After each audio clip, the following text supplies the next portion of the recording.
Imagine being so hooked on studying that it literally becomes your personality. Like where people binge Netflix, you binge textbooks. Sounds wild, right? That honestly reminds me of Dr. Slump, the K-drama. Hanul's study habits seem almost superhuman.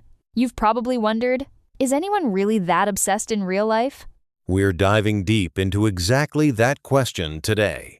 We'll reveal how you can turn studying into your own dopamine-fueled obsession, just like binge-watching reels, but with actual science and psychology behind it. Stick around, because we'll break down why dopamine is at the heart of your scrolling addiction, how a simple detox can reset your brain, the power of identity, and the secret fuel competition gives you. Ready to flip your study game? Funny enough, it all comes down to dopamine, the so-called happy hormone. When you scroll reels or binge videos, your brain gets a huge dopamine spike, making everything else, like studying, feel dull in comparison. I've totally felt that. It's like you scroll for 2 hours one day, and suddenly you crave even more the next. That baseline keeps rising, and everything not as stimulating feels almost physically uncomfortable. Exactly, your brain starts associating pleasure with scrolling and pain with studying. So before you even try to build better habits, you need to reset those dopamine levels. Otherwise, studying will always feel like torture. That actually sets up step 1 perfectly: detox. But people always think detox means giving up their phone forever. It's not nearly that extreme, and the science backs it up. Let's get into how to do a proper dopamine detox. Here's the simplest, most powerful method. For the first 2 hours after you wake up, don't touch your phone.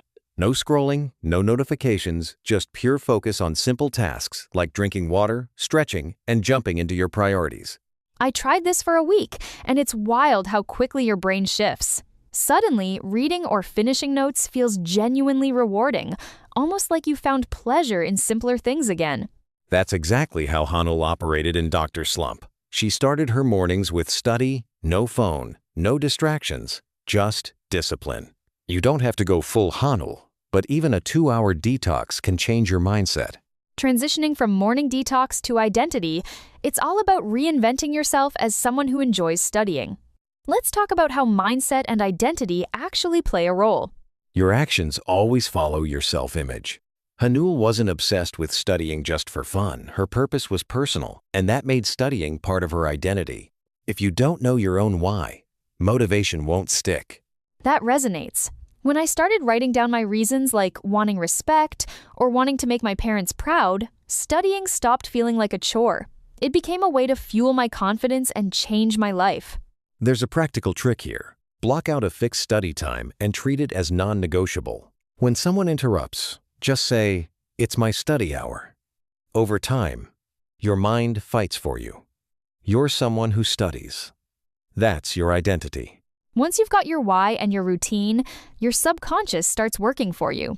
Doubts shrink. But let's be real. Sometimes you need an extra push. That's where competition comes in.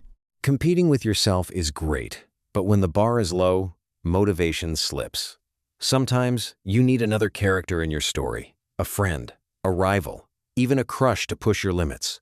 I remember being terrible at math in middle school. My scores hovered around 50 until I started competing with a classmate. Suddenly, I was studying late into the night, not for marks, but to prove something. My scores shot up. Competition isn't toxic if you use it strategically. It gives urgency and direction. Find a rival, maybe your cousin or neighbor, and treat your study sessions as challenges. Maintaining your rank becomes a game. Eventually, you're not just maintaining the standard, you start loving the process. But a word of caution, balance is key. Hanul's story also reminds us what happens when obsession crosses into burnout. This is a crucial part.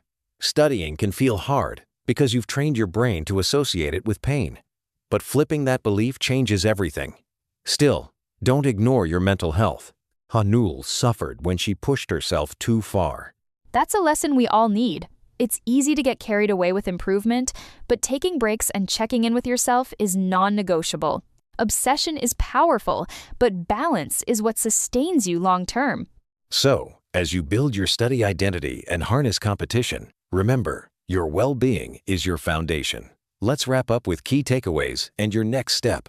Here's what we learned. First, dopamine detox resets your brain and makes studying feel rewarding. Second, building your student identity turns motivation into daily habit. Third, healthy competition pushes you beyond your limits. And don't forget, balancing ambition with mental health is what keeps you going. Now, your action step. Try the 2-hour morning phone detox for 1 week. Notice how your focus and attitude shift. You're capable of flipping your mindset. The moment you swap pain for comfort in studying, everything changes.